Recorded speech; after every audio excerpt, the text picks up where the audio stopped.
Bulan suci Ramadan ternyata memberikan berkah tersendiri bagi para petani semangka Desa Muara Sungsang, Kabupaten Musi Banyuasin. Pasalnya di bulan ini, permintaan buah semangka meningkat bertepatan dengan musim panen.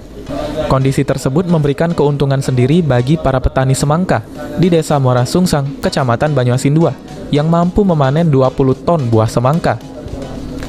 Jabak, salah satu petani semangka, mengaku mengolah sekitar 60 hektar lahan buah semangka yang kini memasuki musim panen. Jenis buah semangka yang ditanaminya yaitu semangka kuning dan semangka hijau dengan dan tanpa biji.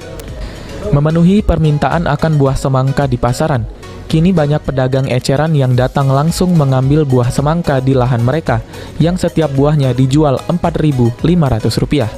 60 hektar. 60 hektar ya? Ya. Itu ditanami semangka yang beberapa macam itu Pak Haji? Kalau semangka banyak macam, ada indeng, ada nom biji, ada yang gadis manis. Nah, yang kuning dengan yang merah ini bagaimana itu Pak Haji rasanya Pak Haji? Kalau indeng yang kuning ini memang bagus, warnanya bagus, isinya juga manis. Nah, yang satunya ini? Yang kuning juga begitu juga. Ini yang apa namanya yang satunya nih? Gadis manis. Yang hijau ini ya? Ya, gadis manis. Gadis manis ya? Ya. Itu berapa kali setahun Pak Haji panennya?